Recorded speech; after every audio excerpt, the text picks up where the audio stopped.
Hare Krishna,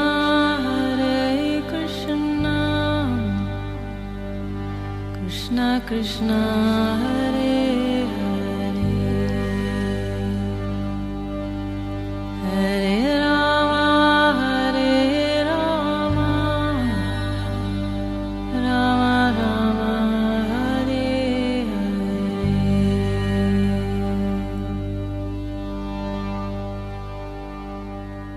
नमस्कार, radio मानव रचना 107.8 FM पर मैं हूं सरिता आपके साथ और शुरू हो चुका है प्रोग्राम आत्मदर्शन। जी हाँ, प्रोग्राम जिसमें हम जानते हैं बहुत कुछ श्री कृष्ण के विषय में, उनकी लीलाओं के विषय में। और आजकल इस प्रोग्राम में हम जिस विषय पर चर्चा कर रहे हैं वो है श्रीमद् भागवतम के उपाख्यान।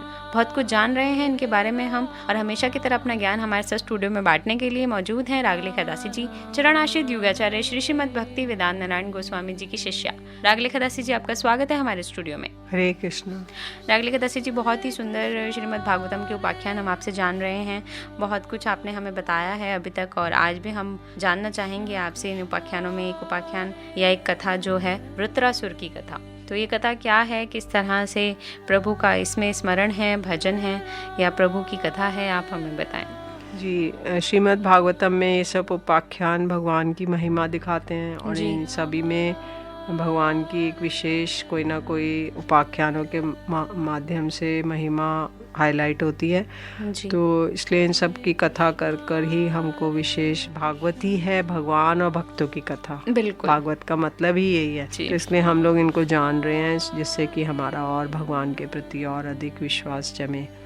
तो वृत्रासुर के उसमें है कि इंद्र जो थे उनको त्रिलोकी का ऐश्वर्य पाकर घमंड हो गया जी। और एक दिन की बात है, वे भरी सभा में अपनी पत्नी सची के साथ ऊंचे सिंहासन पे बैठे हुए थे। तो देवराज इंद्र की कीर्ति का गान हो रहा था जी। उसी वक्त बृहस्पति जी वहाँ आए और सब लोग उनको प्रणाम करने लगे, क्योंकि बृहस्पति जी देवताओं के गुरु हैं। बिल्कुल। तो इंद्र ने देख लिया कि वे सभा में आए हैं, परंतु वे ना तो उठ खड़े हुए और ना ही आसन देके गुरु जी का सत्कार किया, और आसन से हिले डुले भी नहीं। तो बृहस्पति जी ने देखा कि ये तो ऐश्वर्य इनको मद हो रहा है, तो वो चुपचाप अपने घर चले गए। अच्छा। अब उसी वक्त देवराज इंद्र को चेत हुआ कि मैंने तो गुरु जी की अवहेलना कर दी है, तो ऐश्वर्य के नशे में चूर होकर गुरुदेव का तिरस्कार कर दिया है। तो ऐसा सोच ही रहे थे कि भगवान बृहस्पति जी अपने घर से निकल के योग बल से अंतर्ध्यान हो गए। देवराज इंद्र ने अपने गुरुदेव को बहुत ढूंढवाया, किंतु पता नहीं लगा। अब देवताओं को भी, दैत्यों को भी जो देव गुरु बृहस्पति और इंद्र की अनबन का पता चल गया, तो उन्होंने शुक्राचार्य जी के आदेश के अनुसार वहाँ पर इंद्र के लोक में अमरावती पे धावा बोल दिया। अच्छा। और सारे देवता फिर जो इंद्र के साथ ब्रह्मा जी की शरण में गए। तो ब्रह्मा जी ने कहा, देवताएं, तो बड़े खेद की बात है कि तुम लोगों ने बहुत बुरा काम किया। तुमने ब्राह्मण का सत्कार नहीं किया और गुरु जी वो भी उनका नहीं किया, तो अब तो तुम्हें शत्रुओं के सामने नीचा देखना पड़ेगा। और जो श्रेष्ठ मनुष्य ब्राह्मण, गोविंद, गौओं को अपना सर्वस्व मानते हैं और जिन पर उनकी कृपा रहती है, उनका कभी भी अमंगल नहीं होता। और अब तुम लोग शीघ्र ही त्वष्टा के पुत्र विश्वरूप के पास जाओ और उन्हीं की सेवा करो। तो त्वष्टा के पुत्र विश्वरूप ऋषि के पास गए और उन्हें हृदय से लगाकर यूँ कहने लगे कि बेटा विश्वरूप, तुम्हारा कल्याण हो। सारे देवता गए और हम तुम्हारे आश्रम पर अतिथि के रूप में आए हैं, हम एक प्रकार से तुम्हारे पितर हैं, और इसलिए तुम हमारी अभिलाषा पूर्ण करो। तो देवताओं ने विश्वरूप से कहा कि वो पुरोहित ही करें, वो यज्ञ करें और उसमें पुरोहित बने। तो विश्वरूप जी ने कहा, पुरोहिती का काम तो ब्रह्मतेज को क्षीण करने वाला है, मैं नहीं करूँगा ये काम। तब शुक्राचार्य जी ने नीति बल से असुरों की संपत्ति सुरक्षित कर दी, और उन्होंने नारायण कवच के प्रभाव से उन्हें वह संपत्ति छीनकर देवराज इंद्र को दिला दी विश्वरूप जी ने। अच्छा। तो जो नारायण कवच है वो है, उसका सार ये है कि सर्वत्री भगवान है, तो शत्रु से क्यों डरे, अगर भगवान है तो क्यों डरे जी। और जितने भी भूषण, आयुध हैं, भगवान संबंधी वस्तु, सब में भगवान है। अब विश्वरूप जी ने यज्ञ आरंभ किया देवताओं की रक्षा के लिए, और विश्वरूप के 3 सिर थे। एक मुंह से सोमरस पान करते थे, दूसरे से सुरापान करते थे और तीसरे से अन्न खाते थे। तो उनके पिता त्वष्टा आदि 12 आदित्य देवता थे। इसलिए वे यज्ञ के समय प्रत्यक्ष रूप से तो उच्च स्वर से बड़े विनय के साथ देवताओं को आहुति देते थे, और वो छिप छिप कर असुरों को भी आहुति दिया करते थे, क्योंकि उनकी माता असुर कुल की थी। इसलिए वे मातृ स्नेह से वशीभूत होकर यज्ञ करते समय असुरों को भी भाग पहुँचाया करते थे। तो देवराज इंद्र ने देख लिया और उन्होंने बड़ी फुर्ती से उनके 3 सिर काट डाले। अच्छा। तो सोम रस पान करने वाला सिर पपीहा बन गया, सुर पान करने वाला गोरैया और अन्न खाने वाला तीतर हो गया। और विश्वरूप के वध से लगी हुई हत्या को इंद्र चाहते तो विश्वरूप के वध से लगी हुई हत्या को दूर कर सकते, क्योंकि अब ब्राह्मण हत्या हो गई ना, ब्रह्म हत्या का पाप लग गया उनको जी। तो अब वो चाहते तो हत्या को दूर कर सकते थे, परंतु उन्होंने ऐसा नहीं किया और उन्होंने 1 वर्ष तक उससे छूटने का कोई उपाय नहीं किया। फिर 1 वर्ष के बाद वो कमल नाल में छुपे रहे। लक्ष्मी जी ने उनको रक्षा की और उनको अन्न वगैरह खिलाया। और फिर जब उसके बाद उन्होंने ब्रह्म हत्या को 4 हिस्सों में बांट दिया। अच्छा। पृथ्वी को दिया कि कहीं पे गड्ढा होगा तो अपने आप भर जाएगा, तो और जल को दिया। जल में जो है फैन बुदबुद जो झाग आता है तो वो ब्रह्म हत्या है। अच्छा। तो इसलिए फैन वगैरह हटाकर जल ग्रहण करना चाहिए। स्त्रियों को दिया कि वो रजस्वला अवस्था में, रजस्वला जो अवस्था है वो ब्रह्म हत्या का पाप है। अच्छा। तो इसलिए फिर उनको ये वरदान दिया कि वो पुरुषों का सहवास कर सके। और वृक्षों को ये दिया कि कोई भी उनका हिस्सा कट जाएगा तो फिर से जुड़ जाएगा। और जो गोंद है वो है ब्रह्म हत्या। गोंद जो वृक्षों में गोंद आता है तो वो है ब्रह्म हत्या। तो इस तरह से 4 लोगों को डिवाइड कर दिया उन्होंने, ये पाप दूर हो गया। तो विश्वरूप की मृत्यु के बाद उनके जो पिता त्वष्टा थे उन्होंने यज्ञ किया और बोला, हे इंद्र शत्रु तुम्हारी अभिवृद्धि हो और शीघ्र से शीघ्र तुम अपने शत्रु को मार डालो। इस मंत्र से उन्होंने इंद्र का शत्रु उत्पन्न करने के लिए हवन करने लगे। तभी यज्ञ समाप्त होने पर एक बड़ा दैत्य प्रकट हुआ जिसका नाम था वृत्तासुर। अच्छा। अब भगवान ने देवताओं को कहा कि तुम दधीची ऋषि के पास जाओ और उनका जो शरीर है वो तपस्या के कारण, उपासना के कारण, व्रत के कारण बहुत दृढ़ हो गया है, मतलब फौलाद जैसा हो गया है जी। तो तुम उससे मांग लो उनका। तो और उसके बाद विश्वकर्मा से उनके अंगों से एक श्रेष्ठ आयुध तैयार करो और वो वज्र होगा और उसके द्वारा वृत्तासुर का सिर काट लोगे, नहीं तो वृत्तासुर पे विजय प्राप्त करना कठिन है। फिर देवताओं ने दधीची ऋषि के पास जाकर भगवान की आज्ञा अनुसार याचना की। तो दधीची ऋषि कहने लगे कि देवताओं, मरते समय प्राणियों को बड़ा कष्ट होता है। जो जीवित रहना चाहता है उनके ऊपर शरीर बहुत ही अनमोल, प्रियतम और अभिष्ट वस्तु है। ऐसी स्थिति में स्वयं विष्णु भगवान भी यदि किसी जीव से उसका शरीर मांगे तो कौन उसे देने का साहस्य करेगा।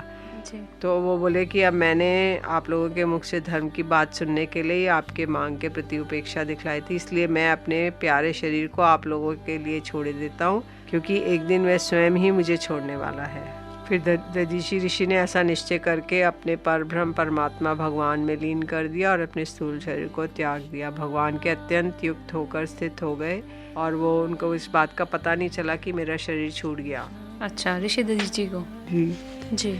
अब विश्वकर्मा ने दधीची ऋषि की हड्डियों से वज्र बनाया और वे उसे हाथ में लेकर ऐरावत हाथी पे सवार होकर इंद्र चले।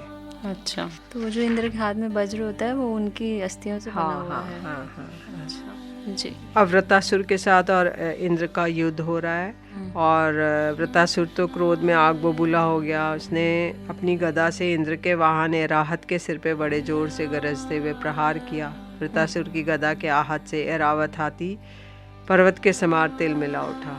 तो देवराज इंद्र अपने वाहन ऐरावत के मूर्छित हो जाने पर बड़ा विषादग्रस्त हो गए और उन्होंने अपने अमृत स्रावी हाथ के स्पर्श से घायल ऐरावत की व्यथा मिटा दी। जब वृत्तासुर ने देखा कि मेरे भाई विश्वरूप का वध करने वाला शत्रु इंद्र युद्ध के लिए हाथ में वज्र लेकर सामने आया है तो उस क्रूर पाप कर्म का उसे स्मरण हो आया और वह शोक और मोह से युक्त हंसता हुआ कहने लगा, आज मेरे लिए बड़े सौभाग्य का दिन है कि तुम्हारा जैसा शत्रु जिसने विश्वरूप के रूप में ब्राह्मण और गुरु और मेरे भाई की हत्या की है, आज मेरे त्रिशूल से तेरा शरीर टुक टुक हो जाएगा जी। तू मेरी सेना को छिन भिन करके अपने वज्र से मेरा सिर काट दे, तब भी मैं शरीर की बलि पशु पक्षियों को समर्पित करके कर्मबंधन से मुक्त होकर महापुरुष की चरण रज का आश्रय ग्रहण करूंगा। तो वृतासुर भगवान को प्रत्यक्ष होकर प्रार्थना करें 4 श्लोकों में श्रीमद् भागवतम में 6 स्कंद में 11 अध्याय में वर्णन किया गया है कि हे प्रभु, आप मुझे ऐसी कृपा कीजिए कि अनन्य भाव से मैं आपके चरण कमलों के आश्रित सेवकों का सेवा करने का अवसर मुझे अगले जन्म में प्राप्त हो। मेरा मन आपके मंगलमय गुणों का स्मरण करता रहे, मेरी वाणी आपका गान करती रहे और शरीर आपकी सेवा में संलग्न रहे। जी।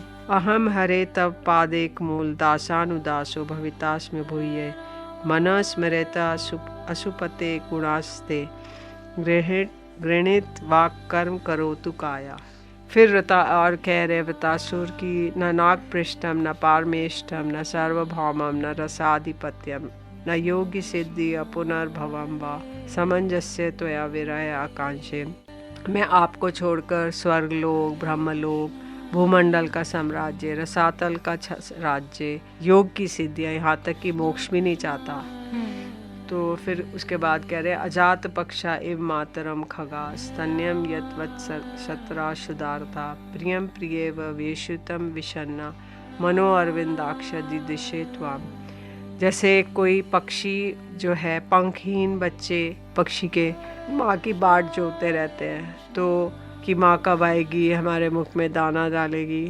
और कोई भूखा बछड़ा है, माँ के दूध पीने के लिए आतुर रहता है। और कोई वियोगिनी पत्नी है, अपने प्रियतम से मिलन के लिए उत्कंठित रहती है। तो हे कमल नयन, मेरा मन भी ऐसे आपके दर्शनों के लिए छटपटा रहा है।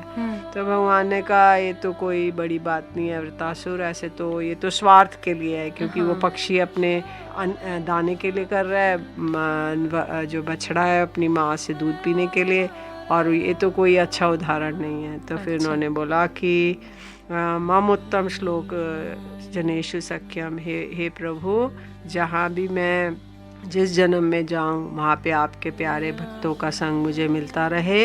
मैं यही चाहता हूँ। मेरे जो माया से जो देह गे स्त्री पुत्र आदि में जो आसक्त हो रहा है, उसके साथ मेरा कभी भी कोई संबंध ना हो, मतलब इस संसारिक लोगों से संबंध ना हो, और केवल आपके भक्तों के साथ मेरा संबंध होता रहे।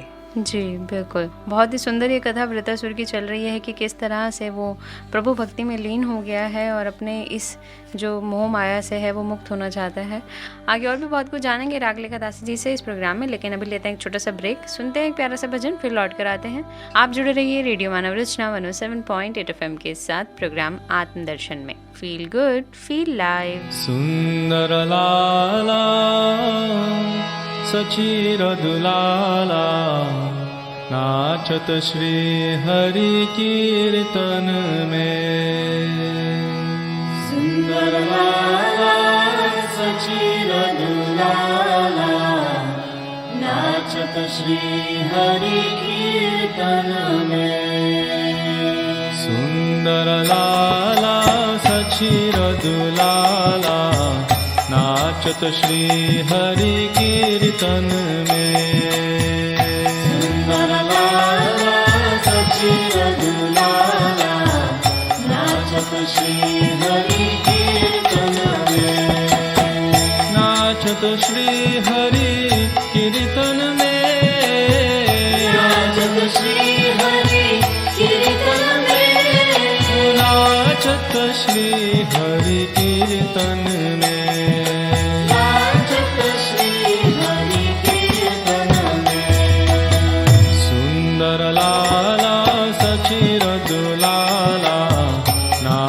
श्री हरि कीर्तन में। सुंदर लाला सचीर दुलाला नाचत श्री हरि कीर्तन में। भाले चंदन तिलक मनोहर। भाले चंदन तिलक मनोहर। भाले चंदन तिलक मनोहर।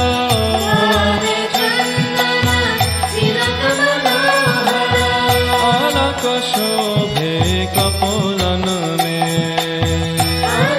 शोभे कपोलन में। सुंदर लाला सचीर दुलाला नाचत श्री हरि कीर्तन में। सुंदर लाला सचीर दुलाला श्री हरि कीर्तन में। शिरे चूरा दर्शन निराले, शिरे चूरा दर्शन निराले, शिरे चूरा दर्शन निराले, शिरे चूरा दर्शन निराले। बन फूल माला हिया पर डोले, बन फूल माला हिया पर डोले, बन फूल माला हिया पर डोले। बन फूल माला हिया पर डोले।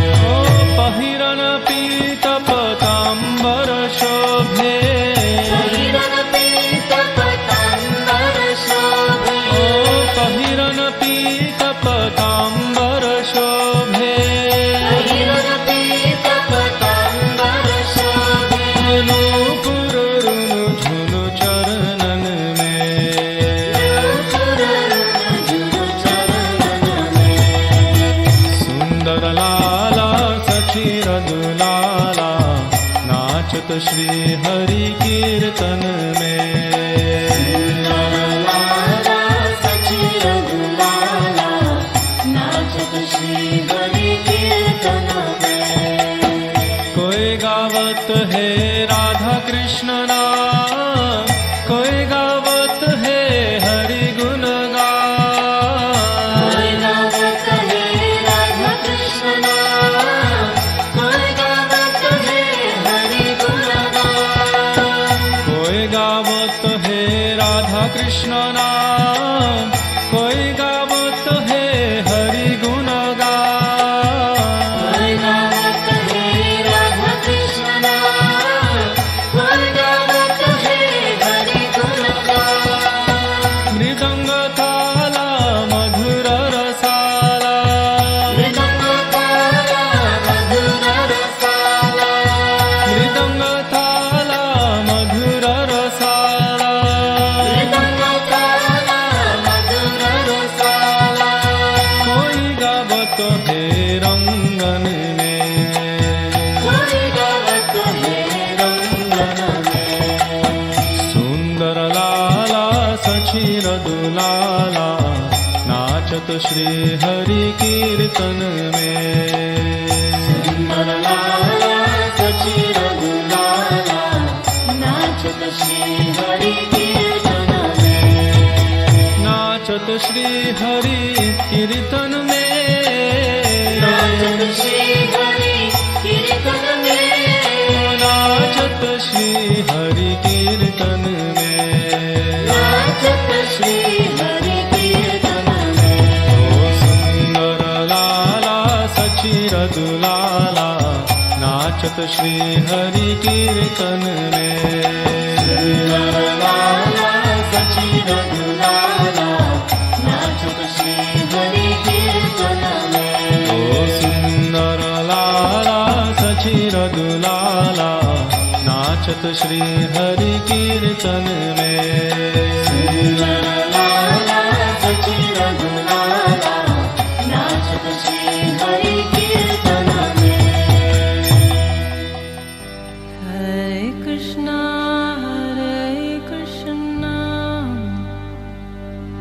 कृष्णा कृष्णा हरे हरे, हरे राम राम राम हरे हरे।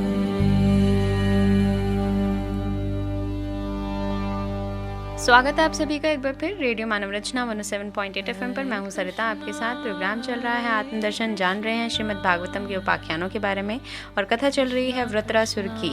बहुत कुछ जाना हमने रागलेखा दासी जी से। आप भी आगे जान रहे हैं कि किस तरह से वो भगवान के सामने हैं और ये चाहता है कि उसको इस संसार से, इस मोह से जो है वो मुक्ति मिल जाए।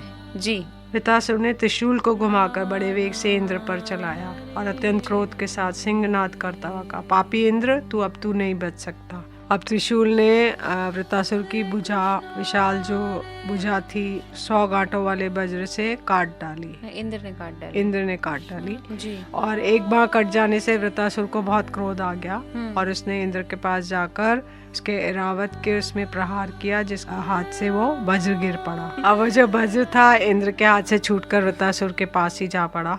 इंद्र ने उसे फिर नहीं उठाया और वृतासुर ने कहा, इंद्र तुम वज्र उठाकर अपने शत्रु को मार डालो। अब जड़ से दोनों भुजाएं कटने पर वृतासुर के बाएं और दाएं दोनों कंधों से खून की धारा बह रही थी।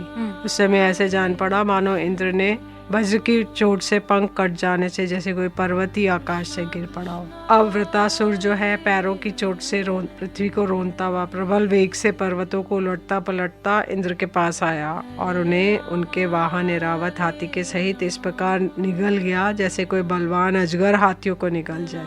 अच्छा। वृतासुर इंद्र को निगल गया। देवराज इंद्र ने नारायण का वध से अपने को सुरक्षित कर रखा था। उसके पास योग माया का बल था, इसलिए वृतासुर के निगल जाने पर भी वो उसके पेट में पहुंचकर वे मरे नहीं। अच्छा। उन्होंने अपने वज्र से उसकी कोख फाड़ डाली और पेट में से निकलकर बड़े वेग से पर्वत शिखर के समान ऊंचा सिर काट डाला। अब वृतासुर 1 वर्ष में योग उपस्थित होने पर उन्होंने वज्र से वृतासुर की गर्दन को काट के भूमि पे गिरा दिया। उस समय वृतासुर के शरीर से उसकी आत्मज्योति बाहर निकली। इंद्र आदि सभी लोगों ने देखते देखते सर्वलोकातीत भगवान के स्वरूप में लीन हो गई। अच्छा।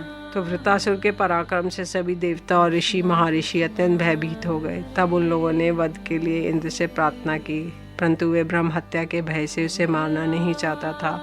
तो देवराज इंद्र ने कहा, मुझे विश्वरूप के वध से जो ब्रह्म हत्या लगी थी उसे तो स्त्री, पृथ्वी, जल, वृक्षों से कृपा करके बांट दिया, और अब मैं वृतासुर का वध करूंगा तो उसकी हत्या से छुटकारा कैसे मिलेगा।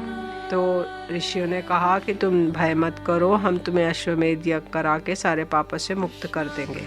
तो वृतासुर की तो आत्मा निकल गई थी उसकी तो? हाँ, निकल गई, लेकिन इससे पहले ये वर्णन कर रहे हैं कि जब ऐसा होता, इंद्र ऐसा सोच रहा था कि क्या करूंगा मैं, मारूं तो नहीं। उनके कहने पर ही उन्होंने उसका वध जी किया। जी। अच्छा। तो इस प्रकार ब्राह्मणों की प्रेरणा से इंद्र ने वृतासुर का वध किया। इसके मारे जाने पे ब्रह्म हत्या इंद्र के पास आई और उसको बड़ा क्लेश हुआ, बड़ी जलन सहन करनी पड़ी। उसको एक क्षण के लिए भी चैन नहीं पड़ता था।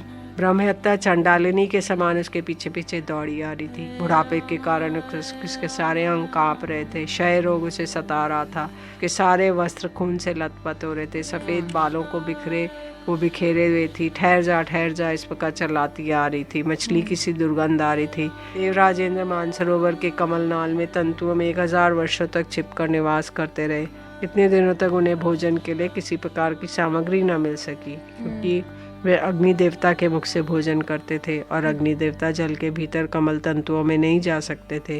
तो तभी उनके प्रभाव से राजा नहुष स्वर का शासन करते रहे और उन्होंने इंद्र पत्नी सची के साथ अनाचार करना चाहा। तब सची ने ऋषियों का अपराध करवा के उसे श्राप दिला दिया, जिससे वे सांप हो गए।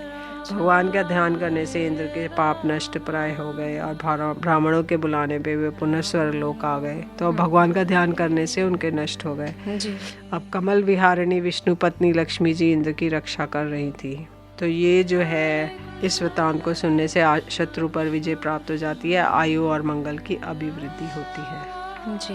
तो वृत्रासुर जो है उनका वध हो गया इंद्र के द्वारा देवताओं के कहने पर, और इंद्र से भी जो गलतियां हुई उनका पश्चाताप उन्होंने भगवान का स्मरण करके किया।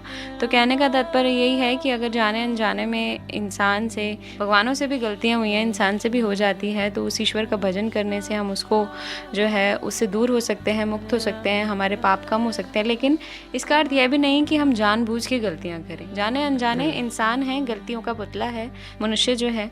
तो जाने अनजाने अगर हमसे कोई गलती हो जाती है, अगर कोई अपराध हो जाता है, तो सिर्फ एक ही मात्र उससे बचने का, या उसके जो हमें उसका फल मिलेगा उससे बचने का एक मात्र है भगवान का स्मरण। यही जो है उपाख्यान हमें ये समझा रहा है, जिसमें वृतासुर की बहुत ही सुंदर कथा हमें आज रागले खदासी जी ने सुनाई।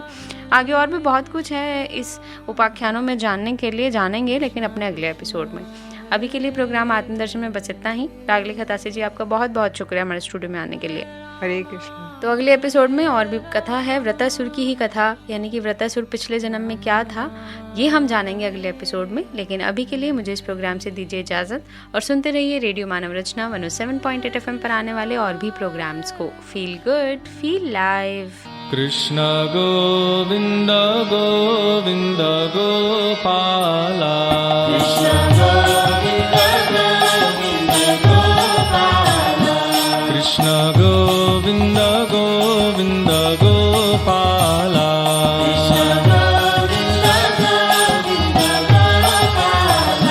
कृष्ण गोविंद गोविंद गोपाला,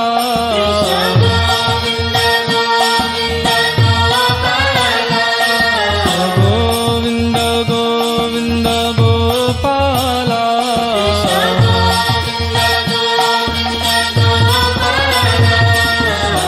गोविंद गोविंद गोपाला,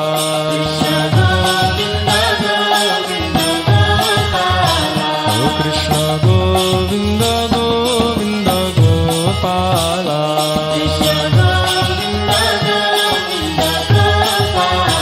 ओ भज मुरली मनोहर नंदलाला,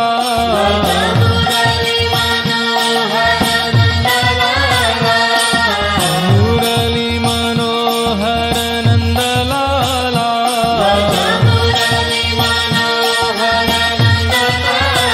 ओ कृष्ण गोविंद गोविंद गोपाला,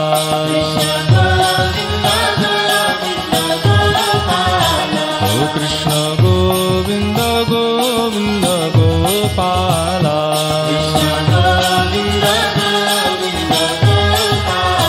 ओ भज मुरली मनोहर नंदलाला,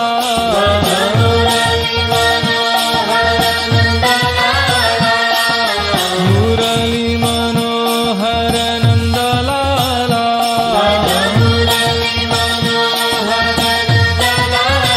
ओ भज मुरली मनोहर नंदलाला,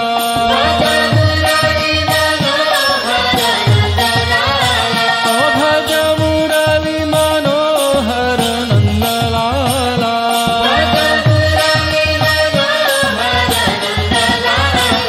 कृष्ण गोविंद गोविंद गोपाला,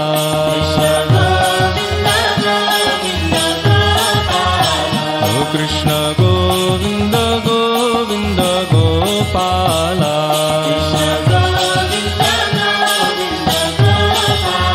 ओ भज मुरली मनोहर नंदलाला,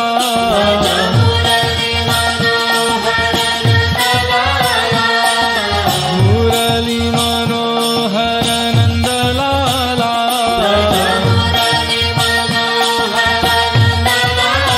ओ कृष्ण गोविंद गोविंद गोपाला,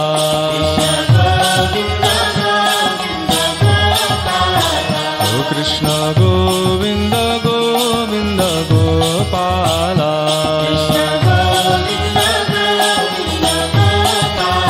ओ कृष्ण गोविंद गोविंद गोपाला,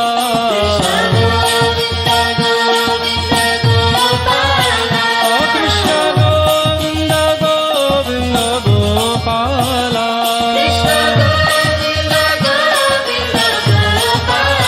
ओ कृष्ण गोविंद गोविंद गोपाला,